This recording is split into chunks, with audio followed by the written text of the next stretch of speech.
അഗസ്ത്യ ഫ്ലാറ്റിലേക്ക് എത്തുമ്പോൾ രാത്രി 7 മണിയോട് അടുത്തിരുന്നു. ഉച്ചയ്ക്ക് മുന്നേ വരാന്ന് പറഞ്ഞ താൻ ഈ നേരത്ത് കയറി ചെന്ന ദിശ ദേഷ്യപ്പെടുമെന്ന് അവൻ ഉറപ്പുണ്ടായിരുന്നു. എന്ത് വന്നാലും അവളോട് തിരിച്ച് ദേഷ്യപ്പെടരുതെന്ന് അവൻ ഉറപ്പിച്ചിരുന്നു. തൻ്റെ ഒരു സമാധാനത്തിന് വേണ്ടി ആര്യനോട് കാര്യങ്ങളൊക്കെയും തുറന്ന് സംസാരിച്ചാണ് ഫ്ലാറ്റിലേക്കുള്ള വരവ്. ആര്യൻ പറയുന്നത് സത്യങ്ങളൊന്നും പൂർണ്ണമായി അറിയാതെ ദിശയൊന്നും അറിയാൻ പാടില്ല എന്നാണ്.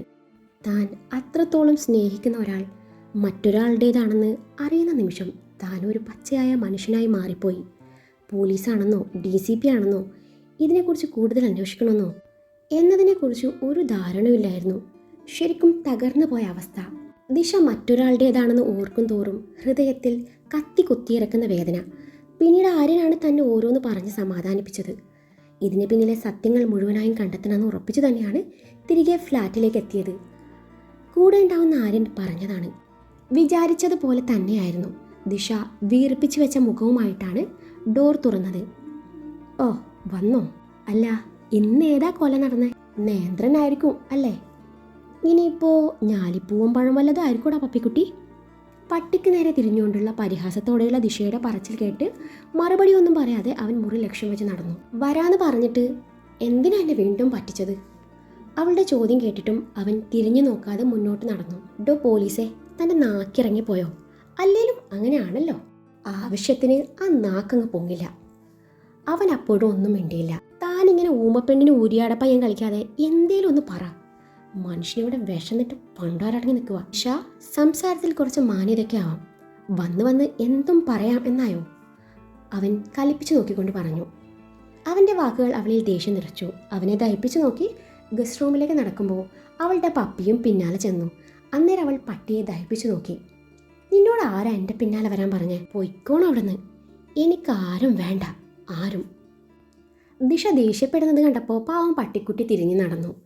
ഡോർ വലിച്ചടക്കുന്ന ശബ്ദം കേട്ടതും പട്ടിക്കുട്ടി പേടിച്ച് അഗസ്ത്യയോട് ചേർന്ന് നിന്നു. അഗസ്ത്യക്ക് എന്തോ പട്ടിക്കുട്ടിയോട് വല്ലാത്തൊരു സഹതാപം തോന്നി.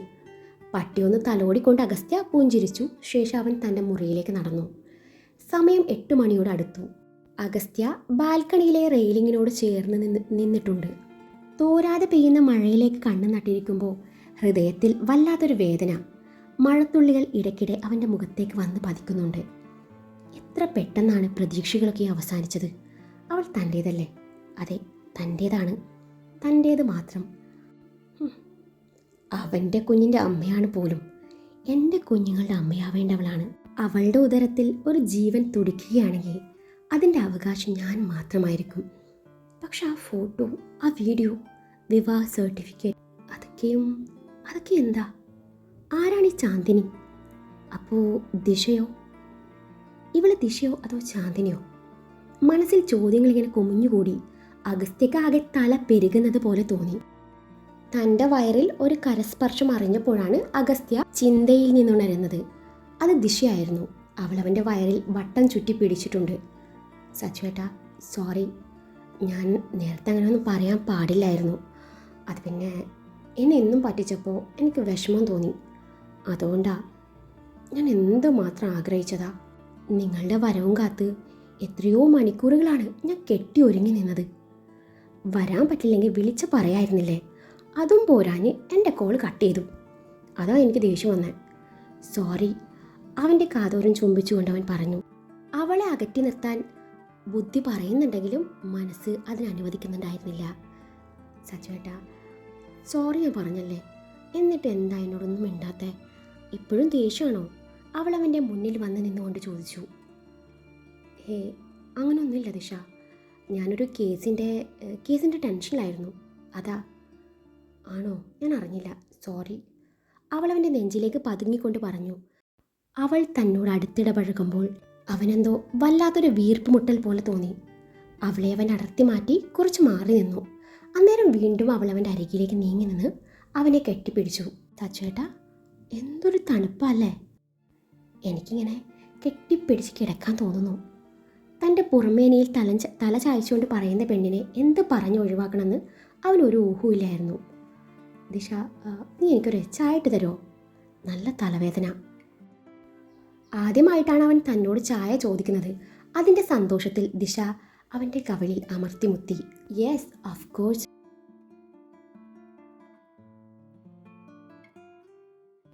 നോക്കിക്കോ, ദിശ സ്പെഷ്യൽ ടീ ഉണ്ടാക്കി ഞാൻ ഇന്ന് സച്ചുവേട്ടനെ ഞെട്ടിക്കും. ഇപ്പോൾ കൊണ്ടുവരാവേ എന്നും പറഞ്ഞവൾ മുന്നോട്ട് നടന്നു. അതേ സച്ചുവേട്ടാ, സ്ട്രോങ് വേണോ അതോ നോർമൽ മതിയോ? അവളൊന്ന് തിരിഞ്ഞു നോക്കിക്കൊണ്ട് ചോദിച്ചു. സ്ട്രോങ് തന്നെ ആയിക്കോട്ടെ, അവൻ മറുപടി പറഞ്ഞു. അപ്പോൾ ഈ പഞ്ചാരയുടെ അളവോ? ഇത്തിരി കൂട്ടിയെടുക്കട്ടെ? ദിശ, എനിക്ക് മധുരം ഇല്ലെങ്കിൽ കുഴപ്പമില്ല, സ്കിപ്പ് ചെയ്തോളൂ, അവൻ പറഞ്ഞു. സച്ചുവേട്ടാ, തേയില സ്കിപ്പ് ചെയ്യണോ? അവളുടെ ചോദ്യം കേട്ടപ്പോൾ തലമണ്ട നോക്കിയൊന്ന് കൊടുക്കാനാണ് തോന്നിയത്. ദിശ, ശരിക്കും നീ എന്താ ഉണ്ടാക്കാൻ പോണേ? ആക്ച്വലി നിനക്ക് ചായ ഉണ്ടാക്കാൻ അറിയോ? അതെന്ത് ചോദ്യം തന്നെ മാഷേ, ചായ ഓരോരുത്തർക്കും ഓരോരോ ടേസ്റ്റ് അല്ലേ. എൻ്റെ ടേസ്റ്റ് ആയിരിക്കില്ലല്ലോ സച്ചുവേട്ടൻ്റെ ടേസ്റ്റ്, അങ്ങനെ ചോദിച്ചതാ. എന്നാ നിൻ്റെ ടേസ്റ്റിലൊരു ചായ ഉണ്ടാക്കി കൊണ്ടുവാ, അവൻ പറഞ്ഞു. അവൾ ഓക്കെ എന്നും പറഞ്ഞ് അടുക്കളയിലോട്ട് നടന്നു. അവളെ മനഃപൂർവ്വം പറഞ്ഞു വിട്ടതാണ്. അവൾ പോയതും അഗസ്ത്യയുടെ മനസ്സ് ചിന്തകളിലേക്ക് സഞ്ചരിച്ചു. അതിനിടയിൽ എന്തോ ഓർമ്മ വന്നതും അവൻ തൻ്റെ ഫോൺ എടുത്ത് അടുക്കളയിലോട്ട് നടന്നു. രോഹിത് അയച്ച ഫോട്ടോസിൽ നിന്നും കുഞ്ഞിൻ്റെ ഫോട്ടോ എടുത്ത് അവളുടെ നേരെ ഉയർത്തിപ്പിടിച്ചു. 3-4 മാസത്തിലെടുത്ത ഫോട്ടോ ആയിരുന്നത്. ദിശ, ഈ കുഞ്ഞിനൊന്ന് നോക്കിക്കേ, എന്തൊരു ക്യൂട്ടാണല്ലേ. അവൻ അവളുടെ മുഖത്തേക്ക് നോട്ടമെറിഞ്ഞു അവളിലെ ഭാവങ്ങൾ വീക്ഷിച്ചുകൊണ്ട് പറഞ്ഞു. സച്ചുവേട്ട, ഏതായി കൊച്ച്? ശരിയാ, എന്തൊരു ക്യൂട്ടാ. കളഞ്ഞു കിട്ടിയതാവൂല്ലേ? സച്ചുവേട്ടാ, നമുക്കേ ഈ കൊച്ചിനങ്ങ് ദത്തെടുത്താലോ? എനിക്കാണെങ്കിലേ ഈ പ്രസവിക്കാനേ ഭയങ്കര പേടിയാ.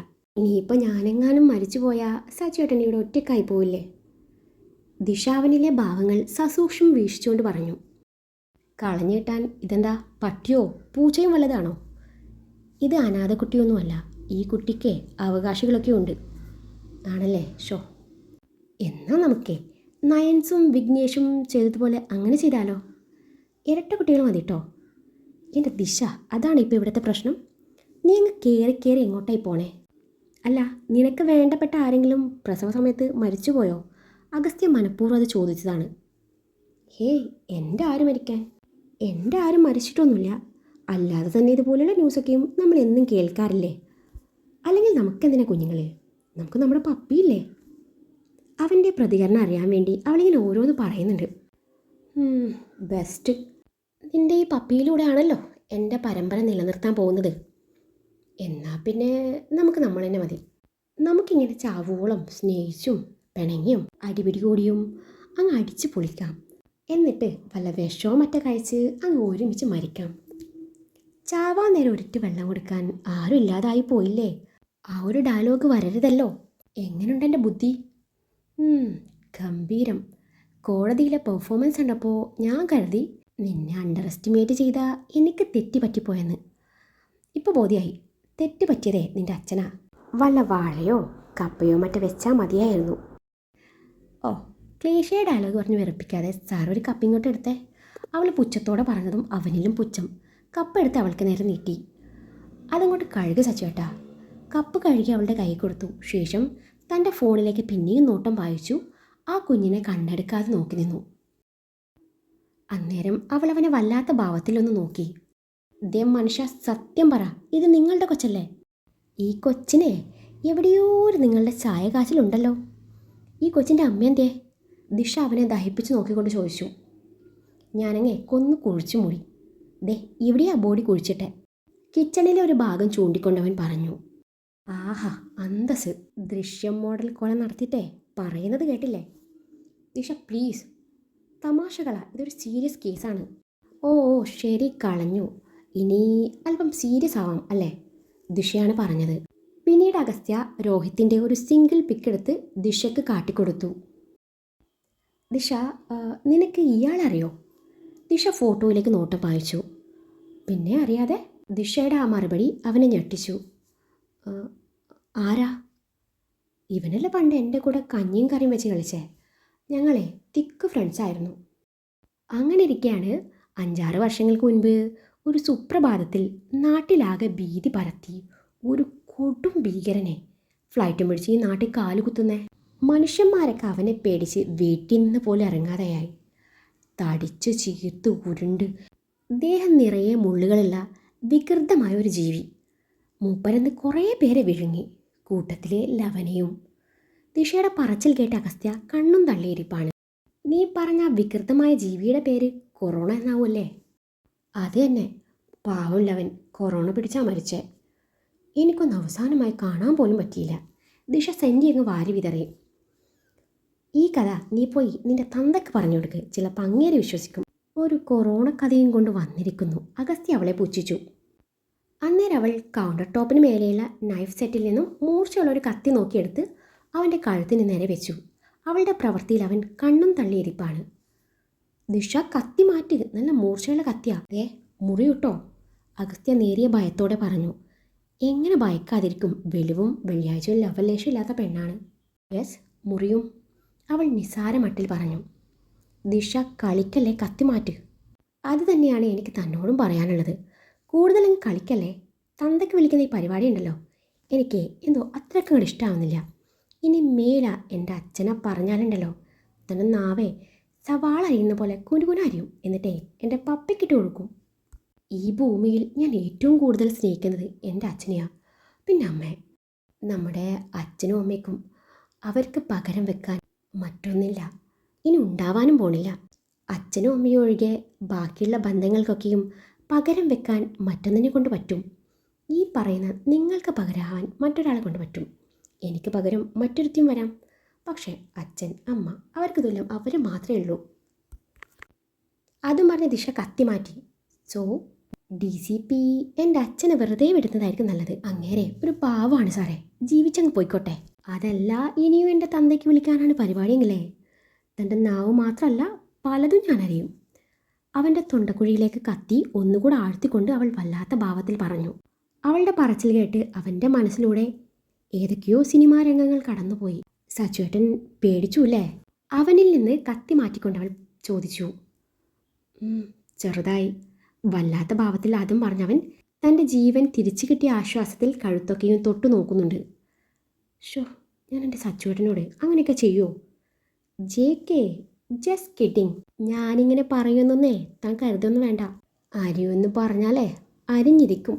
അവൾ കത്തി കാട്ടി വീണ്ടും ഭീഷണിപ്പെടുത്തി. ദൈവമേ, ഇവളാര്? അന്യൻ്റെ പെങ്ങളോ?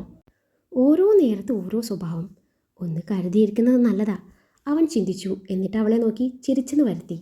ദിശ, നീ പറഞ്ഞൊക്കെ ശരിയാണ്. അച്ഛനും അമ്മയ്ക്കും തുല്യം അവർ മാത്രമേ ഉള്ളൂ, പകരം വെക്കാനില്ലാത്ത ഒരേ ഒരു ബന്ധം. പക്ഷേ നിന്റെ കാര്യത്തിൽ അത് അത്രത്തോളം ശരിയാണെന്ന് തോന്നുന്നുണ്ടോ? അഗസ്ത്യ കൊള്ളിച്ചു പറഞ്ഞു. അവൻ്റെ പറച്ചിലിൽ അവളുടെ മുഖം പൊടുന്നനെ മങ്ങി. അതെന്താ സച്ചുവേട്ടൻ അങ്ങനെ പറഞ്ഞേ? ഹേയ് ചുമ്മാ, JK, just kidding, leave it. പിന്നെ ദിശ, എനിക്കും എൻ്റെ അച്ഛനെയും അമ്മയും ജീവനാണ്. നിനക്ക് മുകളിലാ അവരുടെ സ്ഥാനം. അഗസ്ത്യയും വിട്ടില്ല. അത് പിന്നെ എനിക്കറിയാലോ, ഞാൻ താങ്കളുടെ ആരുമല്ലെന്ന്. വെറുതെ ഒരു ഭാര്യ, അതാണല്ലോ ഞാൻ. ഒരു temporary post. Yes, temporary post ആയിരുന്നു. നീ അതിനെ ഏതാണ്ട് പെർമനൻ്റ് ആക്കി മാറ്റിയല്ലോ. അഗസ്ത്യാണ് പറഞ്ഞത്. അതേ ആക്കി. അല്ലാതെ തോന്നുമ്പോൾ കെട്ടാനും ഡിവോഴ്സ് ചെയ്യാനും കല്യാണം എന്താ കുട്ടിക്കളിയാ? എനിക്ക് ഏതായാലും അങ്ങനെയല്ല. നിങ്ങളുടെ അപ്പച്ചി അവിടെ ഉള്ളിടത്തോളം എൻ്റെ ചേച്ചിക്ക് സമാധാനവും സന്തോഷവും ഉണ്ടാവില്ല. അപ്പച്ചിക്കിട്ട് തിരികെ പണി കൊടുക്കാൻ ഞാൻ അവിടെ വേണമെന്ന് തോന്നി. അതിനുള്ള വഴി നോക്കിയിരിക്കുമ്പോഴാണ് നിങ്ങൾ എൻ്റെ മനസ്സ് വായിച്ച പോലെ നല്ലൊരു അവസരം കൊണ്ടുവരുന്നത്. ഇതൊക്കെ മുൻകൂട്ടി കണ്ടുകൊണ്ട് തന്നെയാണ് ഞാൻ കരാറിന് സമ്മതിച്ചത്. ചില പ്രത്യേക സാഹചര്യങ്ങൾ മൂലം എനിക്ക് വാക്ക് തെറ്റിക്കേണ്ടി വന്നു. ഞാനങ്ങോട്ട് നിങ്ങളെ നൈസായി തേച്ചു. അങ്ങനെ എനിക്ക് ആവശ്യമുള്ള പണവും കിട്ടി. ചുള്ളുവിലെ ഒരു ഹോട്ട് ആൻഡ് ഹാൻസമായ ഒരു IPS കാരനെ കിട്ടിയില്ലേ? ചേച്ചിയും ഹാപ്പി, ഞാനും ഹാപ്പി. അച്ഛനും അമ്മയാണേ ഡബിൾ ഹാപ്പി ആയിരുന്നു. അവൾ പറഞ്ഞത് കേട്ടതും അവൻ കൂർപ്പിച്ചു നോക്കി. അപ്പോൾ നിനക്ക് ഇവൻ അറിയില്ല? അഗസ്ത്യ രോഹിതിൻ്റെ ഫോട്ടോ ഒന്നുകൂടെ അവൾക്ക് നേരെ നീട്ടിക്കൊണ്ട് പറഞ്ഞു. അറിയില്ലെന്നല്ലേ പറഞ്ഞേ? ഒന്നുകൂടെ ഒന്ന് നോക്കിക്കേ. ചേട്ടാ, ഇതിപ്പോൾ വല്ല കഷ്ടമായല്ലോ. സത്യം പറയാലോ, ഇനിയും ആ മുഖത്തേക്ക് നോക്കിയാൽ എനിക്കങ്ങ് ക്രഷ് അടിച്ചു പോകും. പുള്ളി കൊടുക്കത്ത് ഗ്ലാമറല്ലോ. DCP പിന്നിൽ നിൽക്കേണ്ടി വരും. ദിശ അവനെ ഇടം കണ്ണിട്ട് നോക്കിക്കൊണ്ട് പറഞ്ഞു. എന്തോ ദിശ പറഞ്ഞത് അവൻ്റെ ഹൃദയത്തിൽ ഒരു ചെറുനോവായി പതിഞ്ഞിരുന്നു. അത് പുറത്ത് കാട്ടാതെ അഗസ്ത്യ അവളെ ദഹിപ്പിച്ചു നോക്കി. പിന്നല്ലാതെ ഏതോ ഒരുത്തൻ്റെ ഫോട്ടോയും കൊണ്ടുവന്ന് എന്നോട് അറിയുമോയെന്ന് ചോദിച്ചാൽ പിന്നെ ഞാൻ എന്ത് പറയാൻ? അവളുടെ ആ മറുപടി കേട്ടപ്പോൾ ഇനി ഇവളോട് ചോദിച്ചിട്ട് കാര്യമില്ലെന്ന് തോന്നി. പിന്നെയും അവൻ ചിന്തകളിൽ മുഴുകി. ദാ ചായ കുടിക്ക്. അവൾ അവന് നേരെ ചായക്കപ്പ് നീട്ടിക്കൊണ്ട് പറഞ്ഞതും അവനത് വാങ്ങിച്ചു ഒന്ന് സിപ്പ് ചെയ്തു. അയ്യേ, ഇതെന്ത് ചായയോ അതോ ചാരായോ? ചാരായം കലർത്തിയ ചായ. എന്തേ, കഷ്ടപ്പെട്ടുണ്ടാക്കിയ ചായ പുച്ഛിക്കുന്നു. പിന്നെ പുച്ഛിക്കാതെ നീ ഇതിലെ എത്ര കിലോ തേയിലയായിട്ടത്? പിന്നെ പഞ്ചസാര പറയേ വേണ്ട, പായസം പോലുണ്ട്. പാലാണെങ്കിൽ ഒഴിച്ചു ഒഴിച്ചില്ല എന്ന പോലെ. അതെങ്ങനെയാ? കൊണ്ടുവന്ന പാല് മൊത്തം നിന്റെ പപ്പിക്ക് കൊടുത്ത് തീർക്കുകയാണല്ലോ. ഇതാണ് എൻ്റെ ടേസ്റ്റുള്ള ടീ. അതുണ്ടാക്കാൻ പറഞ്ഞു ഉണ്ടാക്കി, എന്നിട്ടിപ്പോൾ വേണ്ടെന്ന്. താനിത് കുടിച്ചിട്ട് പോയാൽ മതി. കത്തി കാട്ടി അവനെ വിരട്ടിക്കൊണ്ട് അവൾ പറഞ്ഞതും ഏത് നേരത്തായി പെണ്ണെ ഇങ്ങോട്ട് കെട്ടിയെടുക്കാൻ തോന്നിയേ എന്ന പോലെ അവനവളെ വല്ലാത്ത ഭാവത്തിൽ നോക്കി. കുടിക്ക് സച്ചുവേട്ടാ. ചിലപ്പോൾ സംസാരത്തിനിടയിൽ ഇൻഗ്രീഡിയൻസ് കൂടിയും കുറഞ്ഞൊക്കെ ഇരിക്കും. എൻ്റെ ഫസ്റ്റ് അറ്റംപ്റ്റ് അല്ലേ, ഇനി ഇങ്ങോട്ട് ശരിയായിക്കോളും. കുടിക്കുന്നത് എന്നെ സിനിമയ്ക്ക് കൊണ്ടുപോകാമെന്ന് പറഞ്ഞിട്ടേ പറ്റിച്ചില്ലേ? അതിനുള്ള പണിയെ ചായയുടെ രൂപത്തിൽ കിട്ടിയെന്ന് കരുതിയാൽ മതി. കുടിക്ക് എന്നും പറഞ്ഞ് ഒന്നുകൂടെ കത്തി കാട്ടി അവനെ വിരട്ടി. ദൈവമേ, ഇതിപ്പോൾ എന്നേക്കാൾ വലിയ മൂർഖനെയാണല്ലോ ഞാൻ താലി കെട്ടി കൂടെ പൊറപ്പിച്ചേ. ഇതിപ്പോൾ സീരിയസ് ആയ ഒരു കാര്യം അറിയാമെന്നപ്പോൾ ഇവള് തന്നെ എങ്ങോട്ടോ കൂട്ടിക്കൊണ്ടു പോയി. അവൻ ചിന്തിച്ചു. അവൻ ചായ എടുത്തു കുടിച്ചു. Good boy. ഇനി എന്നും രാവിലെയും വൈകുന്നേരം ആവി പറക്കുന്ന ദിശ സ്പെഷ്യൽ ടീ മുന്നിലുണ്ടായിരിക്കും. ഓ സന്തോഷം, അവൻ കൈകൾ കൂപ്പിക്കൊണ്ട് പറഞ്ഞു. അതെ, ഈ ചാരായം അല്ല ചായ ഞാൻ അറിഞ്ഞുകൊണ്ട് ചെയ്തതാ. വേറെ ഒന്നും അറിയില്ലേലും എനിക്ക് അത്യാവശ്യം നന്നായി ചായ ഉണ്ടാക്കാനൊക്കെ അറിയാം. എല്ലാത്തിൻ്റെ അളവും കൃത്യമായി അറിയാം. ഞാൻ തന്നെ പറ്റിച്ചതാ, ജസ്റ്റ് ഫോർ ആൻ എൻ്റർടൈൻമെൻറ്റ്. ഇവിടെ ഇപ്പോൾ പിന്നെ പ്രത്യേകിച്ച് വേറൊരു എൻ്റർടൈൻമെൻറ്റും ഇല്ലല്ലോ. അവൻ അവളെ നോക്കി പുച്ഛിച്ചു. അന്നേരം അവൻ സിങ്കിനരികിലേക്ക് നടന്നു. വായ കഴുകി തിരിയാൻ നേരാണ് കിച്ചണിലെ ഷെൽഫിൽ നിന്നും എന്തോ എടുക്കാൻ വേണ്ടി ഏന്തി വലിഞ്ഞുകൊണ്ട് ഷെൽഫ് തുറക്കുന്ന ദിശയെ അവൻ ശ്രദ്ധിക്കുന്നത്. അവൾ ഇട്ടിരിക്കുന്ന ടീഷർട്ട് പൊങ്ങി വയറ് നന്നായിട്ട് കാണുന്നുണ്ട്. അവൻ പെട്ടെന്ന് നോട്ടം മാറ്റിക്കളഞ്ഞു. സാറേ, ഒന്ന് പെറ്റതാണെങ്കിൽ സാറിന് കണ്ടാൽ മനസ്സിലാവില്ലേ? സാറൊന്ന് ട്രൈ ചെയ്യേ. ഇൻവെസ്റ്റിഗേഷൻ്റെ ഭാഗമാണെന്ന് കരുതിയാൽ മതി. അല്ല, സാറെന്തിനാ എന്നെ ഇങ്ങനെ നോക്കി പേടിപ്പിക്കുന്നത്? കെട്ടിയോളല്ലേ, പിന്നെ എന്താ നോക്കിയാ? നിലവിൽ മാഡം സാറിൻ്റെ ഭാര്യയാണ്. ആര്യൻ്റെ വാക്കുകൾ കാതിൽ പതിഞ്ഞതും അവൻ അവൾ കാണാതെ വയറിലേക്ക് ഒളിഞ്ഞു നോക്കി. ശരിക്കും കാണാഞ്ഞപ്പോൾ ഏന്തി വലിഞ്ഞു നോക്കി. അപ്പോഴാണ് അവൻ നോക്കുന്നത് അവളുടെ ശ്രദ്ധയിൽപ്പെടുന്നത്. അവൾ പെട്ടെന്ന് ടീഷർട്ട് താഴ്ത്തി അവനെ വല്ലാത്ത ഭാവത്തിൽ നോക്കി. പിന്നീട് അവൾ ടീഷർട്ട് മുറുകെ പിടിച്ചു നിന്നുകൊണ്ട് ഇടയ്ക്കിടെ തന്നെ നോക്കുന്നത് കണ്ടപ്പോൾ അവൾ തൻ്റെ നീക്കം മനസ്സിലാക്കി എന്ന് തിരിച്ചറിഞ്ഞ അഗസ്ത്യ അവിടെ നിന്ന് മെല്ലെ സ്കൂട്ടായി. അവൻ നേരെ തങ്ങളുടെ മുറിയിലേക്കാണ് ചെന്നത്. വീണ്ടും ഫോൺ എടുത്ത് ഫോട്ടോ നോക്കി. തൻ്റെ സമാധാനം കളയാൻ വേണ്ടിയിട്ടാവണം രോഹിത് ഒരുപാട് ഫോട്ടോസ് അയച്ചിട്ടുണ്ട്. അവൻ വീണ്ടും ആ ഫോട്ടോസിലേക്ക് നോട്ടം പായിച്ചു. അതിൽ അവരുടെ വെഡ്ഡിങ് ഫോട്ടോസും ഉണ്ടായിരുന്നു. രോഹിത്തിനോട് ചേർന്ന് നിൽക്കുന്ന പെണ്ണിൻ്റെ വേഷം ലഹങ്കയായിരുന്നു. ഒരു ഫോട്ടോയിൽ പെണ്ണിൻ്റെ വയർ അത്യാവശ്യം കാണായിരുന്നു. അന്നേരമാണ് അവളുടെ വയറിലെ അത്യാവശ്യം വലിപ്പമുള്ള കറുത്ത മറുക് അവൻ്റെ ശ്രദ്ധയിൽപ്പെടുന്നത്. അവൻ 1-2 ഫോട്ടോസ് സൂം ചെയ്ത് ആ മറുക് എല്ലാത്തിലുണ്ടെന്ന് ഉറപ്പ് വരുത്തി. ഇതിനിടയിൽ ദിശ മുറിയിലേക്ക് വന്നിരുന്നു. ഏതോ ഒരു പെണ്ണിൻ്റെ വയറും സൂം ചെയ്ത് നോക്കുന്ന അഗസ്ത്യ കണ്ടതും ദിശയ്ക്ക് അങ്ങ് ഉള്ളം കാലത്തോട്ട് പെരുത്ത് കയറി. അവൾ ഫോൺ തട്ടിപ്പറിച്ചു. അവൾ ആ ഫോട്ടോ കണ്ടാൽ ശരിയാവില്ലെന്ന് തോന്നിയ അഗസ്ത്യ അവളിൽ നിന്നും ഫോൺ പിടിച്ചു വാങ്ങാൻ നോക്കി. നിങ്ങൾ ഏത് പെണ്ണിൻ്റെ വയറാണ് നോക്കിയേ? അപ്പോൾ ഇതാണല്ലേ DCPയുടെ ഹോബി? അതും പറഞ്ഞവൾ ഫോണിൻ്റെ ലോക്ക് എടുക്കാൻ നോക്കി. ദിശ, ഫോണിങ് താ. ഇല്ല. തരില്ല. നീ തരില്ലേ? അതും പറഞ്ഞവൻ പിടിച്ചു വാങ്ങാൻ നോക്കിയപ്പോൾ അവൾ ഫോൺ പിടിച്ച് ബെഡിലേക്ക് ഓടി. പിന്നാലെ അവനും ഓടി. ഇരുവരും ബെഡിൽ കിടന്നു ഫോണിന് വേണ്ടി അടികൂടി. ഒടുവിൽ അവളത് സേഫായി സെൽഫ് ലോക്കറിൽ വെച്ചതും അവൻ അവളെ ദഹിപ്പിച്ചു നോക്കി. ദിശ, ഫോണിങ് തരാൻ. ഇല്ല, എനിക്കറിയണം ഇതിന് മാത്രം അതിലെന്താണുള്ളതെന്ന്. അന്നേരം അവനവളെ ബെഡിലേക്ക് തള്ളിയിട്ടു. അവളുടെ കൈ രണ്ടും തലയ്ക്ക് മീതിയായി ലോക്ക് ചെയ്ത് വെച്ച് അവളുടെ ടോപ്പിനുള്ളിലേക്ക് കൈയിട്ട് ഫോൺ എടുത്തതും ദിശയുടെ കണ്ണ് മിഴിഞ്ഞു വന്നു. അവനന്നേരം താൻ എന്താണ് ചെയ്തതെന്ന് പോലും ഓർക്കാതെ ഫോൺ കിട്ടിയതിൻ്റെ ആശ്വാസത്തോടെ അവളെയൊന്ന് നോക്കിയപ്പോൾ എന്തോ പോയ അണ്ണാനെ പോലെ അവൾ സ്റ്റാച്ചുവായി അതുപോലെ കിടപ്പുണ്ട്. ടോപ്പ് പൊങ്ങി വയറും നാഭിച്ചുഴിയും കാണാം. വെളുത്ത പഞ്ഞി പോലത്തെ വയറിൽ എവിടെയും സ്ട്രെച്ച് മാർക്ക് പോയിട്ടേ ഒരുപാട് പോലുമില്ല. അത് കണ്ട നേരം അവൻ എന്തെന്നില്ലാത്ത സന്തോഷം. എന്നാലും ഉറപ്പിക്കാനായിട്ടില്ല. ഫോട്ടോയിൽ മറുകുള്ളത് വയറിൻ്റെ മേൽഭാഗത്താണ്. അത് കാണാനും പറ്റിയില്ല. അതുകൂടി ഒന്ന് കണ്ടിരുന്നേ ഒന്നുകൂടെ സമാധാനമായേനെ അവൻ സ്വയമേ ഒന്ന് പറഞ്ഞു. ഒരുപാട് നേരം അങ്ങോട്ട് നോക്കുന്ന അവൾ സംശയിക്കുമെന്ന് അറിയാമായിരുന്നു. അതിനാൽ അവൻ എഴുന്നേറ്റ് നടന്നു. ഇത്രയ്ക്കായിട്ടും അവന് അവൾ തൻ്റെ ദിശ അല്ലെന്ന് സങ്കല്പിക്കാൻ പോലും പറ്റിയില്ല. അതാണ് അവളുടെ മുന്നിൽ നിൽക്കുമ്പോൾ അവൻ മറ്റെല്ലാം മറന്നു പോകുന്നത്. രാത്രി ഇരുവരും ഒരുമിച്ച് ഒരു മുറിയിലാണ് കിടന്നത്. ദിശ ഉറങ്ങിക്കഴിഞ്ഞിട്ടും അവൻ ഉറക്കം വന്നില്ല. അവൻ കുറച്ചു നേരം ബാൽക്കണിയിൽ ചെന്ന് നിന്നു. തിരികെ മുറിയിലേക്ക് വന്നപ്പോൾ ദിശ നല്ല ഉറക്കമായിരുന്നു. വയറിൽ നിന്നും ചെറുതായി ടോപ്പ് തെന്നി മാറിയിട്ടുണ്ട്. ഇതാണ് പറ്റിയ അവസരം എന്ന തോന്നലിൽ അവൻ അവളെ ഉണർത്താതെ പതിയെ അവളുടെ ടോപ്പ് പൊക്കി. അവൻ്റെ കണ്ണുകൾ അവളുടെ വയറിലൂടെ അലഞ്ഞു നടന്നു. ഫോട്ടോയിൽ കണ്ട മറുക് ദിശയുടെ വയറിൽ എവിടെയില്ലെന്ന് കണ്ടതും ഹൃദയത്തിൽ മഞ്ഞു കോരിയിട്ട ഫീലായിരുന്നു. അവൻ ഉറപ്പിച്ചു, തൻ്റെ കൂടെയുള്ളത് താൻ താലി ചാർത്തി കൂടെ കൂട്ടിയ തൻ്റെ മാത്രം പെണ്ണാണ്. വിടർന്ന മുഖത്തോടെ അവളുടെ ഡ്രസ്സൊക്കെ നേരെയിട്ട് അവളെ പുതപ്പിച്ചു.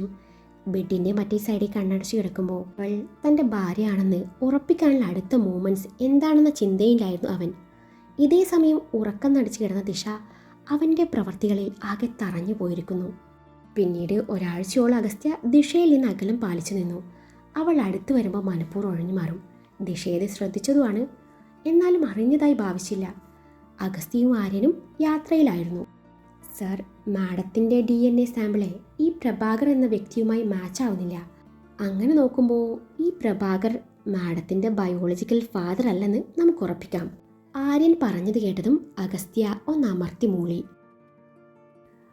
പക്ഷേ ദിശ മാഡത്തിൻ്റെ എല്ലാ റെക്കോർഡ്സിലും ഫാദറിൻ്റെ കോളത്തിൽ കാണാൻ പറ്റുന്നത് ഒരേ ഒരു പേര്, പ്രഭാകർ. ദിശ മാഡം പഠിച്ച സ്കൂൾ, കോളേജ് ഇവിടെയൊക്കെ ഞാൻ അന്വേഷിച്ചു. കഴിഞ്ഞ 18 വർഷമായി ദിശ പ്രഭാകർ ഈ നാട്ടിൽ താമസിക്കുന്നുണ്ട്. മാഡത്തിന് 2 വയസ്സ് പ്രായമുള്ളപ്പോഴാണ് പ്രഭാകറും കുടുംബവും ഇങ്ങോട്ട് താമസം മാറുന്നത്. കൂടെ അയാളുടെ അമ്മയും സഹോദരനും സഹോദരൻ്റെ ഭാര്യ ഉണ്ടായിരുന്നു. അതിനു മുൻപ് അവർ എവിടെ താമസിച്ചു എന്നത് ഇവിടെ ആർക്കും അറിയില്ല. ഇവർക്ക് പറയത്തക്ക ബന്ധുക്കളൊന്നുമില്ല. ദിശ മാഡത്തിൻ്റെ അമ്മ ഒരു ഓർഫനുമാണ്. അതുപോലെ ഈ രോഹിത് പറഞ്ഞത് മുഴുവനും സത്യവുമാണ്. ഞാൻ അതും അന്വേഷിച്ചു. ചാന്ദിനി രോഹിത്തിൻ്റെ ഭാര്യയായിരുന്നു. അവർ ഒരുമിച്ച് 3.5 വർഷത്തോളം ജീവിച്ചു. ഇനി അറിയേണ്ടത് ഒരേ ഒരു കാര്യം, സാറിൻ്റെ കൂടെയുള്ളത് ദിശയാണോ അതോ ചാന്ദിനി? ഇനി ദിശ തന്നെയാണോ ഈ ചാന്ദിനി, അല്ലെങ്കിൽ ആരാണ് ഈ ചാന്ദിനി? ആര്യൻ പറഞ്ഞത് കേട്ടപ്പോൾ അഗസ്ത്യയുടെ കാൽ ബ്രേക്കിൽ അമർന്നു. അഗസ്ത്യ നെറ്റിത്തട ഒഴിഞ്ഞു. സാർ, ഇക്കാര്യത്തിൽ സാറിനെ സഹായിക്കാൻ ഒരാൾക്കേ പറ്റുള്ളൂ, ദിശ മാഡത്തിൻ്റെ അച്ഛൻ പ്രഭാകരന്. ആര്യൻ പറഞ്ഞത് ശരിയാണെന്ന് അഗസ്ത്യക്കും തോന്നി. അഗസ്ത്യ ഉടനെ തന്നെ വണ്ടി ദിശയുടെ വീട്ടിലേക്ക് തിരിച്ചുവിട്ടു. പ്രഭാകർ അഗസ്ത്യയും ആര്യനെയും കൂട്ടി മുറ്റത്തേക്ക് ഇറങ്ങി. അഗസ്ത്യയും ആര്യനും പ്രഭാകരൻ്റെ വാക്കുകൾ കേൾക്കാൻ കാതോർത്തിരുന്നു.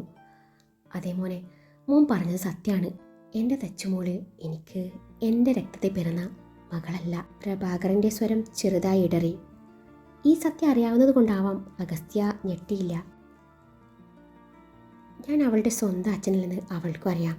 ഒരിക്കൽ എനിക്ക് അവളോട് സത്യങ്ങളൊക്കെയും പറയേണ്ടി വന്നു. അവൾക്ക് ഒരുപാട് സങ്കടമായി. പിന്നീട് ദിയാണ് അവളെ പഴയ ദിശയാക്കി മാറ്റിയത്. ഞാൻ ഈ രഹസ്യം മോനോട് പറയാനിരുന്നതാ. ദിയ മോളെ വേണ്ടത് പറഞ്ഞ്. അവൾക്ക് ദച്ചുമോള അവളുടെ സ്വന്തം അനിയത്തിയല്ലെന്ന് ചിന്തിക്കുന്നത് പോലും ഇഷ്ടമല്ല. ഇതറിഞ്ഞാൽ അവളവിടെ എല്ലാവരും കൂടി ഒറ്റപ്പെടുത്തിയേക്കാം എന്നൊരു പേടി.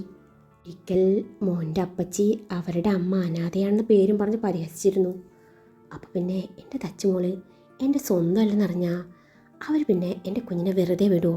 ദിയക്ക് ദച്ചുവിൻ്റെ ജീവനാണ്. തിരികെ ദച്ചുവിനും ചേച്ചി ഒരുപാട് ഇഷ്ടമാണ്. എനിക്കും ബീനയ്ക്കും ഞങ്ങളുടെ രക്തത്തിൽ പിറന്ന ദിയേക്കാൾ കൂടുതൽ പ്രിയം എൻ്റെ സഹോദരിയുടെ മകളായ ദച്ചുവിനെയാണ്. ഇത്തവണ അഗസ്ത്യ ഒന്ന് ഞെട്ടി. സത്യമാണ്, ദച്ചു എൻ്റെ സഹോദരിയുടെ മകളാണ്. എൻ്റെ ഒരേയൊരു സഹോദരി ദേവിക്കും മുംബൈയിൽ ജനിച്ചു വളർന്ന പ്രേമിനുണ്ടായ മകൾ. പ്രേം ഒരു സമ്പന്ന കുടുംബത്തിലായിരുന്നു. ഈ നാടിനോടുള്ള ഇഷ്ടം കൊണ്ടാണ് പ്രേം കേരളത്തിലേക്ക് വരുന്നത്. അത്ര വലിയ പണക്കാരനായിട്ടും ഒരു സാധാരണക്കാരനെ പോലെ ജീവിക്കാനായിരുന്നു പ്രേമിനിഷ്ടം. പിന്നീട് അവിടെ ഒരു പാരലൽ കോളേജിൽ അധ്യാപകനായി അവൻ ജോലി ചെയ്തു. അതിനിടയിലാണ് ദേവിയുമായി ഇഷ്ടത്തിലാവുന്നത്. വീട്ടിൽ വന്ന് പെണ്ണ് ചോദിച്ചപ്പോൾ സഹോദരിയുടെ സന്തോഷം മുന്നിൽ കണ്ടു. ഞാൻ അവരുടെ വിവാഹം നടത്തി കൊടുക്കുകയും ചെയ്തു. പ്രേം അവളെ പൊന്നുപോലെയാണ് കൊണ്ടു നടന്നത്. 1 വർഷത്തെ സന്തോഷത്തോടെയുള്ള ജീവിതം, ആരും അസൂയപ്പെട്ടു പോകുന്ന തരത്തിലുള്ള ദാമ്പത്യ ബന്ധം. അതിനിടയിൽ ഒരു ബന്ധുവിൻ്റെ മരണച്ചടങ്ങിൽ പങ്കെടുക്കാൻ വേണ്ടി പ്രേമിന് മുംബൈയിലേക്ക് പോവേണ്ടി വന്നു. വീട്ടിൽ അറിയിക്കാതെയായിരുന്നു അന്ന് ഇരുവരുടെയും വിവാഹം നടന്നത്. അതിനോട് ഞാൻ ആദ്യം എതിർത്തിരുന്നു. പിന്നീട് പ്രേമിൻ്റെ യാചനയും ദേവിയുടെ സങ്കടവും ഒക്കെയും കണ്ടപ്പോൾ സമ്മതം മൂളിയതാണ്. വീട്ടുകാരേക്ക് കാര്യങ്ങൾ പറഞ്ഞ് മനസ്സിലാക്കി അവരുമായി ഇവിടെ വന്ന് ദേവിയെ കൂട്ടിക്കൊണ്ട് പോയിക്കോളാം എന്ന് പറഞ്ഞിട്ടാണ് പ്രേം പോയത്. മുംബൈയിലേക്ക് പോയ പ്രേം പിന്നീട് തിരിച്ചു വന്നില്ല. ദേവി അവന് വേണ്ടി ദിവസങ്ങൾ എണ്ണി കാത്തിരുന്നു. പിന്നീട് അറിയുന്നത് പ്രേമിൻ്റെ മരണവാർത്തയാണ്. ആക്സിഡൻ്റ് ആയിരുന്നു. ദേവിക്ക് അത് താങ്ങാവുന്നതിലും അപ്പുറമായിരുന്നു. പിന്നീട് അവളുടെ വയറ്റിൽ വളരുന്ന കുഞ്ഞുങ്ങളാണ് അവളെ ജീവിക്കാൻ പ്രേരിപ്പിച്ചത്. പക്ഷേ ദൈവം അവൾ അവിടെയും തോൽപ്പിച്ചു. നൊന്തുപെറ്റ പൊന്നോമനകളെ ഒരു നോക്ക് കാണാൻ പോലും നിൽക്കാതെ എൻ്റെ പെങ്ങൾ പ്രേമിൻ്റെ അരികിലേക്ക് യാത്രയായി. 2 മാലാഖ കുഞ്ഞുങ്ങളെ എന്നെ ഏൽപ്പിച്ചിട്ടാണ് എൻ്റെ അനിയത്തി യാത്രയായത്. അവൾക്ക് ഞാൻ വാക്ക് കൊടുത്തതാ, പൊന്നു പോലെ നോക്കിക്കോളാന്ന്. എന്നിട്ടും എനിക്ക് ആ വാക്ക് പാലിക്കാൻ പറ്റിയില്ല. മിനിറ്റുകളുടെ വ്യത്യാസത്തിൽ പിറന്നു വീണവർ. ഒറ്റ നോട്ടത്തിൽ കുഞ്ഞുങ്ങൾക്ക് ഒരു വ്യത്യാസവും ഇല്ലായിരുന്നു. പിന്നെ എടുത്തു പറയാൻ ഒരാളുടെ വയറിൽ ഒരു കറുത്ത കുഞ്ഞു മറുകുണ്ടായിരുന്നു. കാക്കപ്പുള്ളിയല്ല, വളരുന്തോറും ചെറുതായി വലിപ്പം വെക്കുന്ന ഒരു തരം മറുക്. 1 മാസം 2 പേരും ഒരുമിച്ച് വളർന്നു. ഒരു അനാഥയായി വളർന്നതുകൊണ്ടാവാം ബീനയ്ക്കും കുഞ്ഞുങ്ങളുടെ ജീവനായിരുന്നു. അതിനിടയിലാണ് കുഞ്ഞിൻ്റെ അവകാശവും പറഞ്ഞ് പ്രേമിൻ്റെ അച്ഛനും അമ്മയും വരുന്നത്. ആദ്യം ഞങ്ങൾ കൂട്ടാക്കിയില്ല. പിന്നീട് ഭീഷണിയുടെ വക്കിലെത്തിയതും ഇരട്ട കുഞ്ഞുങ്ങളാണെന്ന രഹസ്യം മറച്ചുവെച്ച് ഒരു കുഞ്ഞിനെ അവർക്ക് കൈമാറി. കൂട്ടത്തിൽ മൂത്തത് അവളായിരുന്നു. അവർ കുഞ്ഞുമായി മുംബൈയിലേക്ക് പോയി. 2ാമത്തെ കുഞ്ഞ് എൻ്റെയും ബീനയുടെയും മകളായി വളർന്നു. ദിശ എന്നും എൻ്റെ മകളായി അറിയപ്പെടണമെന്ന് തോന്നി. അതിനാലാണ് ഇങ്ങോട്ട് താമസം മാറിയത്. പിന്നീട് അവൾ എന്നെ തെച്ചുവായി ദിയോടൊപ്പം വളർന്നു. എൻ്റെ കാന്താരിക്കുട്ടി, അവളാണ് നിൻ്റെ ഭാര്യ ദിശ, ഞങ്ങളുടെ ദച്ചുമോൾ. അന്ന് ദിയമോക്ക് 4 വയസ്സായിരുന്നു പ്രായം. ദിശയ്ക്ക് അവളുടെ അച്ഛനും അമ്മയോ ആരാണെന്നും അവരുടെ കഥ എന്താണെന്നും അറിയാം. വിവാഹത്തിന് മുൻപ് നിന്നോട് ഇതൊക്കെ പറയണമെന്ന് അവളെന്നോട് പറഞ്ഞതാ. പക്ഷെ എന്തോ എനിക്ക് പറയാൻ തോന്നിയില്ല. എൻ്റെ കുട്ടി എൻ്റേതല്ലെന്ന് പറയുന്നത് പോയിട്ട് ചിന്തിക്കാൻ പോലും എനിക്ക് പറ്റില്ലായിരുന്നു. ദിയക്കും അങ്ങനെ തന്നെയായിരുന്നു. അവർ കൊണ്ടുപോയ കുഞ്ഞിനെ പറ്റി പിന്നീട് ഒരറിവുമില്ലായിരുന്നു. ഞാൻ ആവുന്ന പോലെയൊക്കെ അന്വേഷിച്ചതാ. ഒരേ ഒരു മകൻ്റെ കുഞ്ഞല്ലേ, അവരാ കുഞ്ഞിനെ അംഗീകരിക്കുമെന്ന് തോന്നലിൽ ഞാൻ ഇവിടെ കഴിഞ്ഞു. എവിടെയാണെങ്കിലും സന്തോഷത്തോടെ ജീവിക്കുന്നുണ്ടേ മതിയായിരുന്നു. പ്രഭാകർ ദീർഘമായി ഒന്ന് വിശ്വസിച്ചു. പ്രഭാകർ പറഞ്ഞ കാര്യങ്ങളൊക്കെയും കേട്ടപ്പോൾ അഗസ്ത്യയുടെ മുഖം പൂനിലാവുദിച്ചതുപോലെ വിടർന്നു. അതാരും ശ്രദ്ധിച്ചിരുന്നു.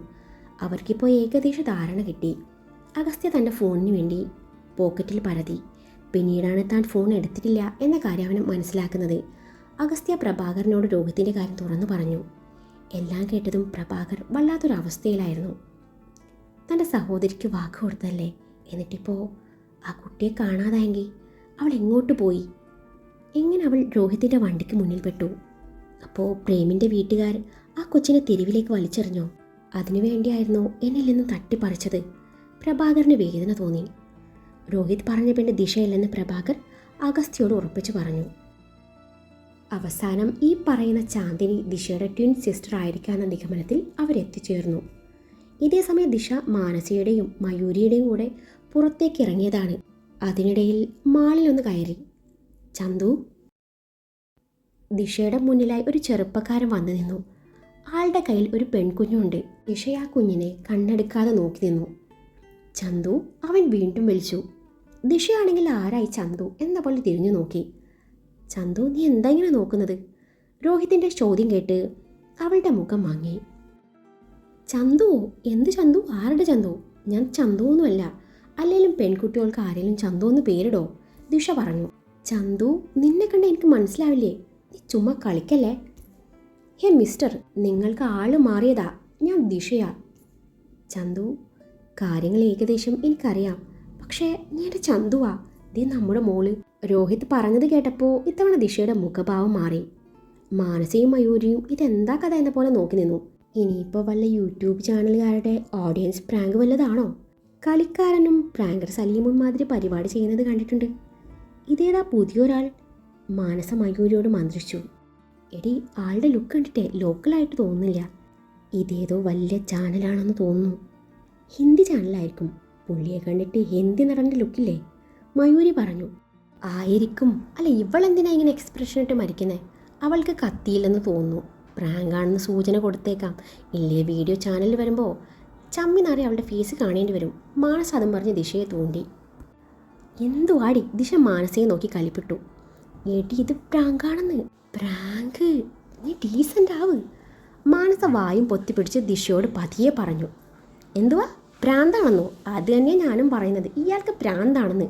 ദിശയ്ക്ക് മാനസ പറഞ്ഞത് വ്യക്തമായില്ല. ഹേ മിസ്റ്റർ, ഇതെൻ്റെ കുഞ്ഞൊന്നുമല്ല. എടോ, എനിക്ക് കൊച്ചാവാനുള്ള പ്രായമൊന്നും ആയിട്ടില്ല.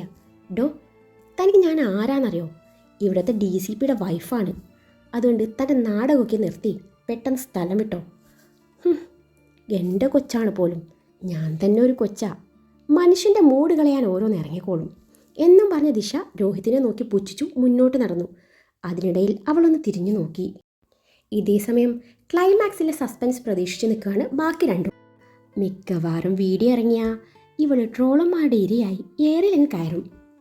ഇവളുടെ ഒരു കാര്യം മാനസ മനസ്സിൽ പറഞ്ഞു. ഡി, അവിടെ എന്ത് കാണാൻ നിൽക്കുക? ദിശ ഇരുവരെയും നോക്കിക്കൊണ്ട് പറഞ്ഞു. ചേട്ടാ, ഒന്നും തോന്നരുത് കേട്ടോ. അവൾ കലിപ്പൻ്റെ കാന്താരിയാണെങ്കിലും ചില പ്രത്യേക സാഹചര്യത്തിൽ അവൾ കലിപ്പത്തിയാവും. ബൈ പ്രാങ്ക് അത്രയ്ക്കങ്ങോട്ട് സക്സസ് ആയില്ലെങ്കിലും കോണ്ടന്റ് കൊള്ളായിരുന്നു. ഒരു പുതുമയൊക്കെ ഉണ്ട്. അല്ല, ചാനലിൻ്റെ പേരെന്തുവാ? ഈ വീഡിയോ എപ്പോഴായിരിക്കും വരിക? മയൂരിയുടെ ചോദ്യം കേട്ട് രോഹിത് ഈ പെണ്ണ് ഇതെന്തായി പറയുന്നത് എന്ന പോലെ നോക്കി. ചേട്ടൻ്റെ കയ്യിൽ പ്രാങ്ക് പരിപാടിയല്ലാതെ മറ്റേ പരിപാടി ഉണ്ടോ? ഉണ്ടെങ്കിലേ എനിക്ക് താല്പര്യമുണ്ട്. മാനസിയുടെ ചോദ്യം കേട്ട് ഇവളിതെന്താ ഉദ്ദേശിക്കുന്നത് എന്ന പോലെ മയൂരി അവളെ വല്ലാത്ത ഭാവത്തിൽ നോക്കി. അല്ല, നിങ്ങൾ എന്തായി ഉദ്ദേശിക്കുന്നത്? രോഹിത് ദേഷ്യത്തോട് ചോദിച്ചു. അത് പിന്നെ ഫുഡ് ചാലഞ്ച്. അത് പിന്നെ ഈ വയറ് നിറയെ വെറൈറ്റി ഫുഡ് കഴിക്കാൻ കൊടുക്കും. അതിൻ്റെ കൂടെ കൈ നിറയെ കാശും കൊടുക്കും. അതുണ്ടെങ്കിലേ ഞങ്ങളുടെ കോളേജിലേക്ക് ഒന്ന് വരണേ, ഇവിടെ അടുത്താ. മാനസ പറഞ്ഞത് കേട്ടതും മയൂരിക്ക് ശ്വാസം നേരെ വീണു. ഓ, ഇതായിരുന്നു ഉദ്ദേശിച്ചത്. ഞാൻ വല്ലാണ്ടങ്ങ് ചിന്തിച്ചു കൂട്ടി.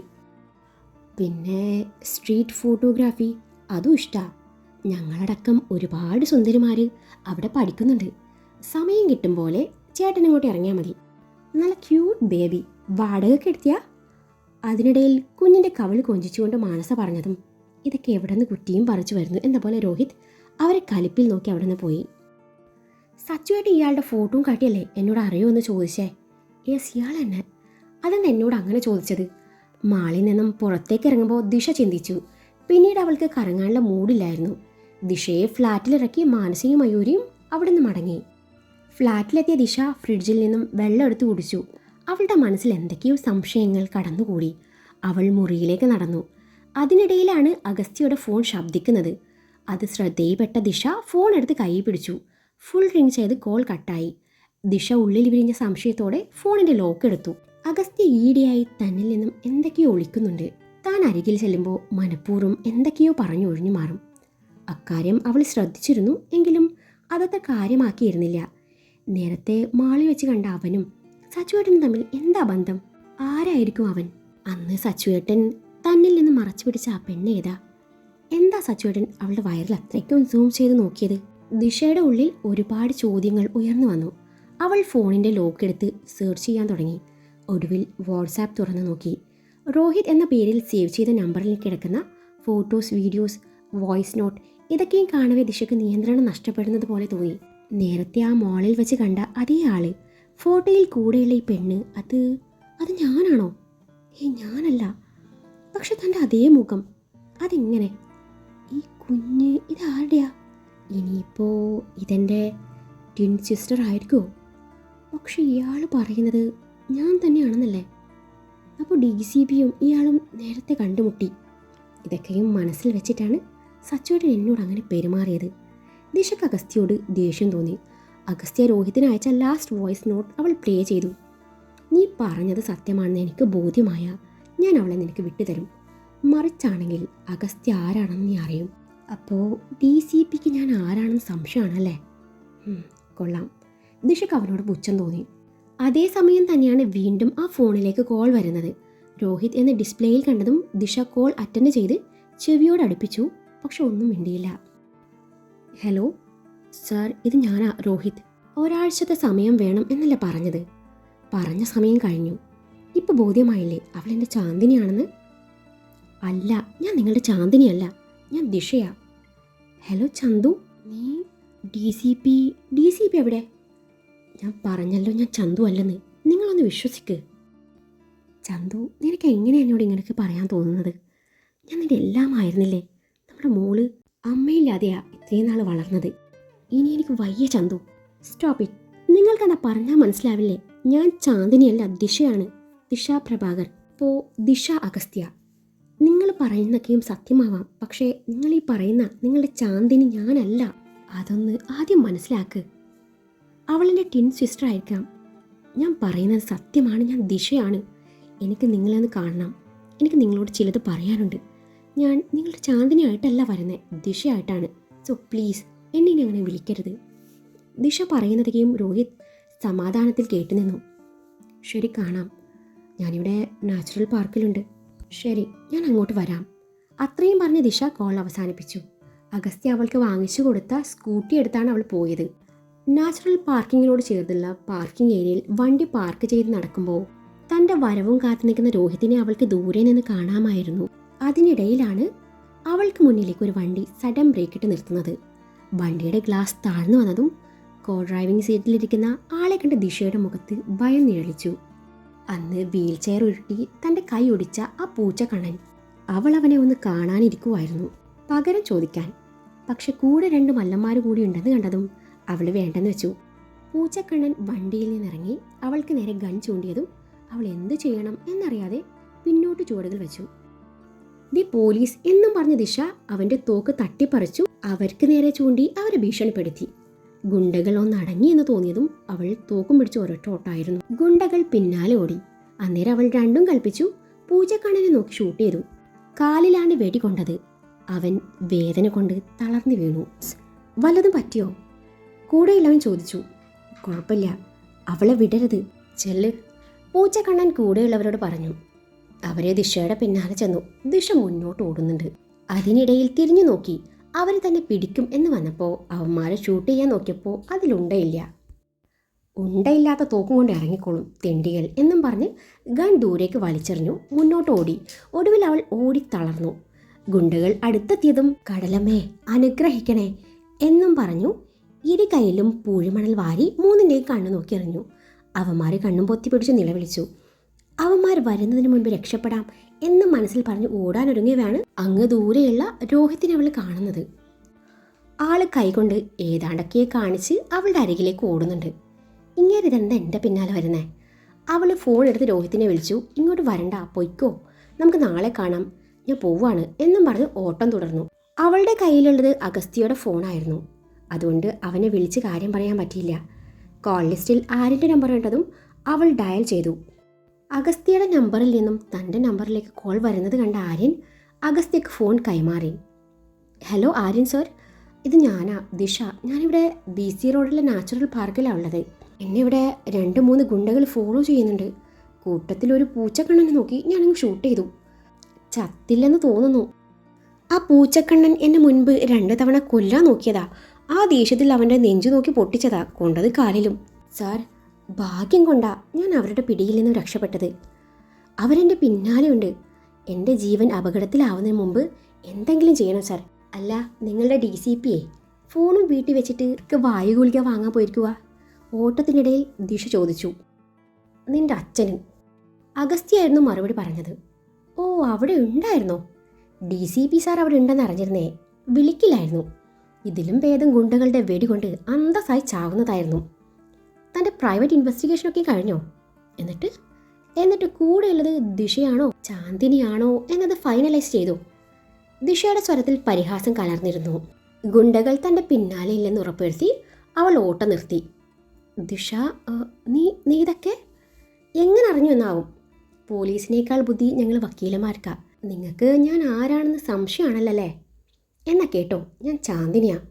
ഞാനിപ്പോൾ ഈ പാർക്കിൽ വന്നതേ എൻ്റെ കെട്ടിയോനെയും കുഞ്ഞിനെയും കാണാനാ. കണ്ടു, സംസാരിച്ചു. നേരത്തെ മാനസയുടെ വീട്ടിൽ ചെന്നപ്പോൾ എൻ്റെ മണ്ടയിലേക്കേ അവളുടെ വീട്ടിലൊരു തെങ്ങിൽ നിന്ന് തേങ്ങ വീണിരുന്നു. അപ്പോൾ എനിക്ക് പഴയ ഓർമ്മകളൊക്കെയും തിരിച്ചു കിട്ടി. കൂട്ടത്തിൽ പുതിയത് മാഞ്ഞു പോയിട്ടുമില്ല. ഓർമ്മ തിരിച്ചു കിട്ടിയ ഞാനേ അവരുടെ കൂടെ അങ്ങ് പോവാ. അല്ലേലും തനിക്കെന്നെ വേണ്ടല്ലോ. ദിശ ചാവാൻ പോകുമ്പോഴാണോ നിന്റെ തമാശ? നിന്റെ പിന്നാലെ അവന്മാരുണ്ടോ? നീ പേടിക്കണ്ട, ഞാൻ ഇപ്പോൾ അവിടെ എത്തും. ദിശ തമാശ പറയാറില്ല. പിന്നെ ആ തടിയന്മാർ എൻ്റെ പിന്നാലെ തന്നെയുണ്ട്. അവർക്ക് തൊട്ടു പിറകിൽ എൻ്റെ രോഹിത്തേട്ടനുണ്ട്. ദിശ അത് ചുമ്മാ പറഞ്ഞതാണ്. അതെ, എന്നെ ഇനി എൻ്റെ രോഹിത്തേട്ടൻ രക്ഷിച്ചോളൂ. താൻ ഇങ്ങോട്ട് വരണമെന്നില്ല. താൻ എവിടെ കേസ്, കൊല, അന്വേഷണം എന്നൊക്കെ പറഞ്ഞ് നന്മ മരം കളിച്ചു നടന്നു. എടോ, കല്യാണം കഴിക്കാൻ താല്പര്യമില്ലെങ്കിലേ കല്യാണം കഴിക്കരുത്. തനിക്ക് ഇതിനേക്കാൾ ഭേദം പള്ളിലച്ചനാവുന്നതായിരുന്നു. അതാകുമ്പോൾ അല്പം ദൈവചിന്തെങ്കിലും ഉണ്ടായേ. ഒരു കോൺട്രാക്ട് മാരേജും കൊണ്ട് വന്നിരിക്കുന്നു. കോൺട്രാക്ട് മാരേജ് എங்கே பார்த்தாലും കോൺട്രാക്ട് മാരേജ്. ആ വേർഡ് കണ്ടുപിടിച്ചവനെ എൻ്റെ കൈ കിട്ടിയിരുന്നേ. എടോ, അൺറൊമാൻറ്റിക് മൂരാച്ചി കെട്ടിയോനെ അറിയാൻ മേലാഞ്ഞിട്ട് ചോദിക്കുക, ഗേൾസ് സെക്ഷലി ഏത് വിഭാഗത്തിൽ പെടും? തനിക്ക് തോന്നുമ്പോൾ കെട്ടിപ്പിടിക്കാം, ഉമ്മ വെക്കാം. അന്നേരം ആഹാ, ഞാൻ വല്ലതും ചെയ്താ ഓഹോ. അതെന്താ മിസ്റ്റർ അങ്ങനെയൊരു നിയമം? നിയമം എല്ലാവർക്കും തുല്യമാണ്. എനിക്ക് തന്നോടത്ത് ജീവിച്ചു മടുത്തു. എനിക്ക് ഡിവോഴ്സ് വേണം. താൻ എന്നെ അടിക്കുമല്ലേ? എൻ്റെ അച്ഛൻ പോലും എന്നെ അടിച്ചിട്ടില്ല. നോക്കിക്കോ, ഗാർഹിക പീഡനത്തിനെ ഞാൻ തൻ്റെ പേര് കേസ് കൊടുക്കും. കൂടെ താൻ എന്നെ പീഡിപ്പിച്ചെന്ന് പറഞ്ഞ് വനിതാ കമ്മീഷനിൽ പരാതി നൽകും. ഒടുവിൽ കേസ് കോടതിയിലെത്തി എൻ്റെ കേസ് ഞാൻ തന്നെ വാദിച്ചു ജയിക്കും. നഷ്ടപരിഹാരമായി താൻ എനിക്ക് ഇന്ദ്രപ്രസ്ഥം വീട് എഴുതി തരേണ്ടി വരും. എന്നിട്ട് ഞാനതിനെ ഒരു പട്ടി വളർത്തൽ കേന്ദ്രമാക്കി മാറ്റും. കഴിഞ്ഞോ? അഗസ്ത്യ കലിപ്പിൽ ചോദിച്ചു. ഇല്ല, കഴിഞ്ഞില്ല, കുറച്ചുകൂടെ ബാക്കിയുണ്ട്. എടോ, തൻ്റെ തൊപ്പി ഞാൻ തെറിപ്പിക്കും, അതും ഡിസ്മിസൽ ഓർഡർ വാങ്ങി തന്നുകൊണ്ട്. Disha, stop it. You stop it mister DCP. ദിശയല്ല, ചാന്ദിനി, രോഹിത്തേട്ടൻ്റെ ചന്തു. താൻ വെച്ചിട്ട് പോടോ കള്ള പോലീസേ. എനിക്ക് കാണണ്ട, സത്യമായിട്ടും കാണണ്ട. ഇത്രയും നേരം പറഞ്ഞതുപോലെ ഇത് തമാശ അല്ല, ഞാൻ സീരിയസ് ആയിട്ട് പറയുക. ദിശയുടെ കണ്ണ് അന്നേരം നിറഞ്ഞു, തൊണ്ടയിടറി. ഞാൻ ആരുടെയോ ഭാര്യയാണെന്നും ഒരു കൊച്ചിൻ്റെ അമ്മയാണെന്നും കരുതിയില്ലേ? ഉള്ളിൽ 100,000 സംശയം കുത്തി നിറച്ച് മനഃപൂർവ്വം നെഗറ്റീവ് മാറ്റി. എന്തെങ്കിലും മനസ്സിലുണ്ടെങ്കിൽ അതിനോട് തുറന്ന് ചോദിക്കായിരുന്നില്ലേ? ഇനിയിപ്പോൾ സച്ചുവേട്ടന് എന്തെങ്കിലും വിഷമങ്ങളുണ്ടെങ്കിൽ അതിനോട് ഷെയർ ചെയ്യാവുന്നതാണ്. ഇതിപ്പോൾ ഒന്നും തുറന്നു പറയാതെ മനസ്സിലിങ്ങനെ കുത്തി നിറച്ച് എൻ്റെ മുന്നിൽ അഭിനയിക്കുമായിരുന്നു. അപ്പോൾ മുൻപൊക്കെ എന്നോട് കാണിച്ച സ്നേഹമൊക്കെയും എന്തിനായിരുന്നു? എനിക്ക് വേണ്ടി ഇല്ലാത്ത സ്നേഹം നടിക്കുമായിരുന്നു അല്ലേ? I hate you. എനിക്ക് നിങ്ങളെ കാണണ്ട. നിങ്ങൾ പറയുന്നത് ശരിയാ, ഞാൻ നിങ്ങളുടെ ആരുമല്ല. വെറും ഒരു കോൺട്രാക്ട് വൈഫ്, നാമമാത്ര ഭാര്യ. തൻ്റെ കണ്ണുകൾ അമർത്തി തുടച്ചുകൊണ്ട് അവൾ പറഞ്ഞു. അവൾ കരയുവാണെന്ന് മനസ്സിലായതും അവൻ അല്പം മാറി നിന്നു. ദിശ, നീ കരയാണോ? അവൻ ആർദ്രമായി ചോദിച്ചു. ദിശ മറുപടിയൊന്നും പറയാതെ കോൾ കട്ട് ചെയ്തു. നേരം അവളുടെ മുന്നിലേക്ക് ഒരു ബൊലേറോ വന്ന് നിന്നു. ദിശ പകപ്പോടെ വണ്ടിയിലേക്ക് നോക്കി. വണ്ടിയിൽ നിന്നിറങ്ങിയ ആളെ കണ്ട് യുദ്ധഭൂമിയിൽ ഇതേതാ പുതിയൊരു ബട്ടൻ എന്നവൾ ചിന്തിച്ചു. എൻ്റെ ശിവനെ, ഇയാളിനി ഏത് ജില്ലയിൽ നിന്ന് വരുന്നോ എന്തോ. കണ്ടിട്ട് ഒരു ഹിന്ദിക്കാരനാണെന്ന് തോന്നുന്നു. ദൈവമേ, ഇതിനി ആര് കൊടുത്ത കൊട്ടേഷൻ ആണെന്തോ. ഇതിപ്പോൾ കൊട്ടേഷൻ്റെ ചാകരയാണല്ലോ. ദിശ ആത്മകഥ പറഞ്ഞ് അയാളെ നോക്കി. ചാന്ദിനി? ദിശയെ നോക്കി അയാൾ ചോദിച്ചു. പിന്നെയും ചാന്ദിനി. ഇയാളെ ഇനി എങ്ങനെ പറഞ്ഞ് മനസ്സിലാക്കും എന്തോ. ഹിന്ദി നമുക്ക് വശമില്ലല്ലോ, ദിശ മനസ്സിൽ പറഞ്ഞു. എൻ്റെ പൊന്നണ്ണ, മേം ചാന്ദിനി നഹി ഹോ, മേം ദിശ ഹോ. ക്യാ ബോലോ, തും ദിശ ഹേ? അയാൾ വീണ്ടും ചോദിച്ചു. യെസ്, ദിശ. ഷാ, ദോശയുടെയും മീശയുടെയും ഷാ അല്ല, ഭാഷയുടെ ഷാ. അരെ ലഡ്കി ക്യാ ബോൽത്തി തൂ? ആ, ഈ പാട്ട് ഞാനും കേട്ടിട്ടുണ്ട്. ഹേ ക്യാ മേ ബോലു, സുന. ഇതല്ല അടുത്ത ലൈൻ. അവളങ്ങ് പാട്ട് പാടാൻ തുടങ്ങി. ദിശ അയാളെ വട്ടുകയറ്റി. അരെ ഭഗവാൻ, അരെ ലഡ്കി, തും ചാന്ദിനി ഹോ, ബോലോ. ഇനി എന്തോന്ന് ബോലാൻ? ഒരിക്കൽ ബോലിയപ്പോൾ താൻ കേട്ടതല്ലേ, ഇനി നോ ബോലൻ.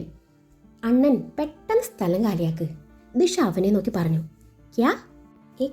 ക്യാ ബായി, നോ മോർ ക്യാസ്, ഓക്കെ? അരെ ലഡ്കി, ക്യാ തും പാഗൽ ഹോ? പാഗലോ? അതെന്ത് തേങ്ങ? പാഗൽ ക്യാ ഹേ? പാഗൽ ഇനിയിപ്പോൾ പേര് വല്ലതായിരിക്കോ? ഛേ, ഹിന്ദിയിൽ ഞാൻ ഇത്രയും വീക്കായിരുന്നു.